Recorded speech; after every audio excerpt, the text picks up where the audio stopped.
ఈరోజు ఉదయం నుండి బిగ్ టీవీలో ప్రసారం అవుతున్నటువంటి ప్రచార మాధ్యమంలో వారు చూపిస్తున్నటువంటి విధానం, ఈరోజు తెలంగాణ ప్రదేశ్ కాంగ్రెస్ కమిటీ అధ్యక్షులు మహేష్ కుమార్ గౌడ్ అన్న డిజాస్టర్ అనేటువంటి పదాన్ని పెట్టి ఈరోజు రాష్ట్రంలో కాంగ్రెస్ పార్టీ గ్రామ సర్పంచ్ల ఎలక్షన్లో కానీ, మున్సిపాలిటీ ఎలక్షన్స్లో కానీ, మరియు జూబ్లీహిల్స్ ఉప ఎన్నికల్లో కానీ, మరియు కంటోన్మెంట్ ఉప ఎన్నికల్లో కానీ పిసిసి అధ్యక్షులు మహేష్ కుమార్ గౌడ్ అన్న గారు, రాష్ట్ర ముఖ్యమంత్రి రేవంత్ రెడ్డి అన్న గారి యొక్క ఆధ్వర్యంలో బ్రహ్మాండంగా నడుస్తున్నటువంటి కాంగ్రెస్ పార్టీ ఈరోజు. అలాంటి చరిత్ర అందరూ కూడా చూస్తూ ఉన్నారు. కానీ ఈరోజు బిగ్ టీవీ వాళ్ళ యాజమాన్యం ఏ విధంగా ఒక పిసిసి అధ్యక్షుడిని అబాసుపాలు చేయాలి, అది కాంగ్రెస్ పార్టీకి పెరుగుతున్నటువంటి ఆదరణ చూసి ఒక అధ్యక్షుని మీద టార్గెట్ చేసి వారి యొక్క క్యారెక్టరైజేషన్ చేయడం ముమ్మాటికి తప్పు.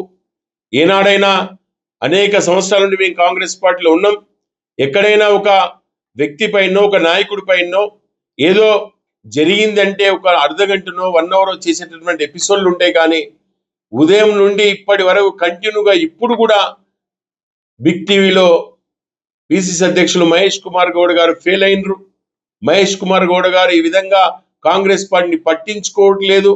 గాంధీ భవన్ లో ఈ రకంగా బీరు సీసాలు కనబడుతున్నటువంటి దుర్భాషమైనటువంటి పదాలు వాడుతూ ఈరోజు 120 సంవత్సరాల చరిత్ర గల కాంగ్రెస్ పార్టీని, అంత పవిత్రమైనటువంటి గాంధీ భవన్ ని మేమందరం కూడా విద్యార్థి సంఘాల నుండి కాంగ్రెస్ పార్టీకి 25 సంవత్సరాల కిందటే వచ్చి ఒక పవిత్రంగా భావిస్తున్న గాంధీ భవన్ ని కూడా నువ్వు బిగ్ టీవీ వాళ్ళు ఈరోజు దాని పేరును కూడా ఈరోజు నిర్లక్ష్య ధోరణితోన అవమానపరచడం జరిగింది.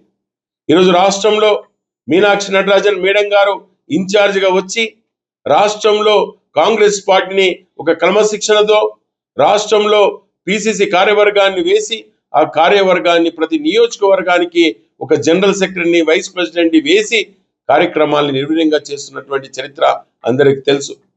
ఈరోజు కాంగ్రెస్ పార్టీలో అనేక విధంగా కార్పొరేషన్ సంబంధించిన మొన్ననే అన్ని కులాలకు సంబంధించిన కార్పొరేషన్లు కూడా అనౌన్స్ చేసినటువంటి చరిత్ర కాంగ్రెస్ పార్టీకి ఉంది. అదేవిధంగా రాష్ట్రంలో అనేక విధాలు కూడా పాదయాత్రలు చేస్తూ ఎక్కడిదక్కడ ప్రజల యొక్క ప్రజాపాలన చేయాలన్నటువంటి ఆలోచనతోన ఇక్కడ పార్టీ కానీ, అక్కడ రాష్ట్ర ప్రభుత్వం కానీ రేవంత్ అన్న ఆధ్వర్యంలో బ్రహ్మాండంగా నడుస్తున్న చరిత్ర ఈరోజు అందరూ కూడా తెలుసు. లైక్ చేయండి, షేర్ చేయండి, సబ్స్క్రైబ్ చేయండి. మరిన్ని వీడియోల కోసం బెల్ సింబల్ పై క్లిక్ చేయండి.